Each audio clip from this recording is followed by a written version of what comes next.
Негизи Жамиляны мен биринчи ирет телевизордон көргөм. Мындай жөн эле көрүүчү катары мага ушул биринчи үнү мындай илди да, абдан жакты. Ай, кандай сонун үнү бар экен, кандай бир мелизмалар менен ырдайт экен деп, ошондо Каркыралар жана жүрөгүмдөн деген чыгармасын мындай подряд берип, ошону көрүп аябай суктангам. Андан кийин өзүмдүн жолум ушул КТРге келип калды. Мындай жолум болуп келдим. Келгенде ушул жактан таанышкан болушубуз керек. Бир жолу биз Жамиля менен каерден биринчи жолу тааныштык эле деп мындай эсте алган жокпуз, бирок ушул КТРдин эле ичинде бир программанын алкагында таанышкан болушубуз керек. Съемкаларда болсо керек. Съемкалардан таанышып эле аябай мындай бир толкунда жүргөн экенибиз мындай мага сезилди. И ошону менен мындай тааныш болуп кеттик. Телефонун алдым, ал кезде баягы городской эле мындай үйдөгү телефондор болчу. Болбосо жетон менен. Ооба, жетон менен ошондой болчу. И ошентип бир программалардан көрүшүп калып аттык. Ошентип мындай күндөн күнгө десем болот, же айдан айга ошентип мамилебиз түз болуп, анан кийин болсо ушул ыр жазат экенин билдим, ырларын угуп, абдан ушул баягы Каркыралар деген ыр мындай до сих пор ошону бир нерсе кылып кайра башынан жазыш керек. Түшүнүп сонун ыр. Ошентип анан ырлардын үстүнөн иштей баштадык. И ошол кезден бери 30 жылга барып калды, биз бири-бирибизди тааныганыбызга, ушинтип достошуп, тыгыз мамиле болуп, жакшылыкта, жамандыкта жанаша жүрүп, гастролдордо, кызыктуу күндөрдө ха-ха тебип дегендей. Ха-ха хихилер. Бирок аларды мындай эфирдин алкагында айтып берсе болбой калат. Мындай кагаз короп айтканга да болбойбу, эретеп. Мындай болсо кызыгы жок болуп калат. Бирок ошол чыгармачылыгыбыздын ичинде багы чогуу дуэт чыккан, биздин оотобуздан дуэт чыккан, Шумит весна деп багы курбулар жөнүндө сон чыгармага клип тарттык. Ооба. Жок, мен азыр неме Шумит весна боюнча эле айтып турайын. Ошол Шумит веснаны эстеп кеттим. Эмнеге азыр айтып атпайсың? Мен сахнада кыймыл аракетке жокмун. 2 кадам оңго, 2 кадам солго. Чын? Анысы бар. Сахнага экөөбүз чыкканда ал эми ыр мындай динамикалык, бийлей турган ырда мындай зажигать этиш керек, эл менен иштеш керек.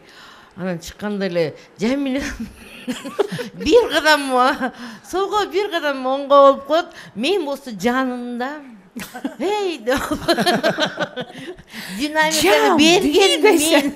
Экөөңүздөр үчүн да өзүңүз бийлеп бересиз. Анан айтам, Жама, давай двигаться. Будет интересно деп эми көндүрүп келатат. Ооба. Бул ырдырдап атканда двигайся дегенде, ладно деп мынтип коет. Барбалыңыздар, достуңуздар бекем болсун. Ооба. Андан ошол чыгармачылык байланыштын ичинде бир 2-3 чыгарма чогуу ортодон чыкты.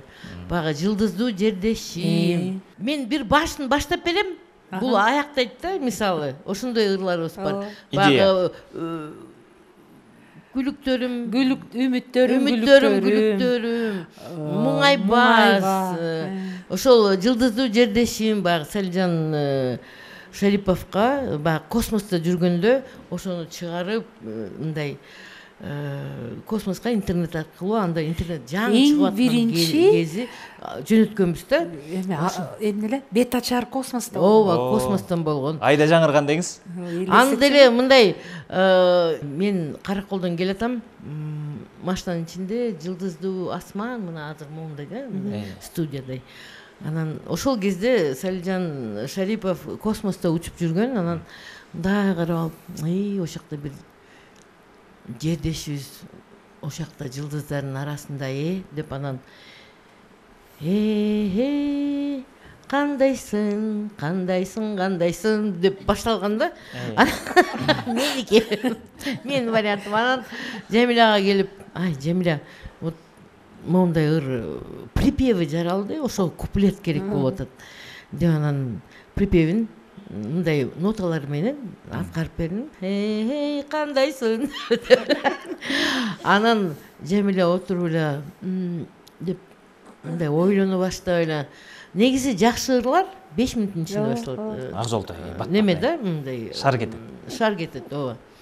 Жаралат. Таасири күч болсо шаар эле кетет. Анан диктофонуң бар беле деди. Менде мындай кичинекей диктофончик бар болчу. Азыр мына соткага эле неметсе болот го, андай жок эле. Анан ушу диктофон берсем ойлонуп и ошол ырдын куплетин мындай ля-ля-ля деп эле обонун жазып берди да, мындай ырдап берди. Ушинтип жаралган. Ушинтип бир канча ыр жаралды. Вот Жамиля өзү ушул ырсага жарашат деп мага келдиңби сүйүү деген ырды сунуштаган, мага шаар эле жагып, сонун экен деп аны иштеп чыгардык. Андан тышкары ошол мен кыргызмын деген чыгарма, ай чо-то бизде бөлүнмөй деген көп болуп атат. Каяктансың? Биринчи суроо эле баягы атың ким, анан кийин каяктан болосуң деген эле кетип атат. Ошого бир жакшы ыр чыгарбайлыбы? Элди бириктире турган. Бириктире турган деп анан кийин ошо кухняда отуруп чыккан. Анан ошол обонду мен муундар менен ошо Кыялбек байкеге барып, анан Кыялбек байке ошол сөздөрдү жазып берген. Мен жөн эле жашап келем кыргызмын деп. Сонун чыгарма бар болуңуздар. Ооба. Рахмат Жамиля. Негизи мен Жамиляны мындай сонун курбу, таланттуу музыкант, композитор, мындай мукам үндүү ырчы, андан тышкары эң сонун эне, азыр болсо мындай үлгүлүү чоң апа, педагог катары билем, абдан сыйлаймын. Рахмат. Жакшы көрөм сени. Рахмат, алтынымга ошол. Ошол бүгүнкү бенефис куттуу болсун. Биякта дагы көп бирөөлөрдү чакырсаң жарашмак. Жок, сен абдан бир мындай тыгыз узкий круг чакыртырсың.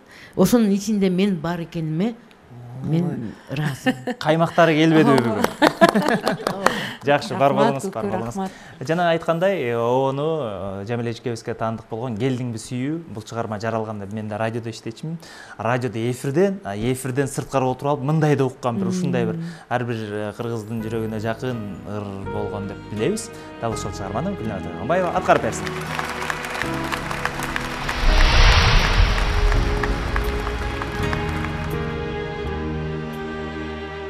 Келдиңби сүйүү айламды алты кетирип, келдиңби бийик ашууну ашып кечиксең дагы келгениң кандай зор бакыт, сагынып күткөн махабат сага кезигип, келдиң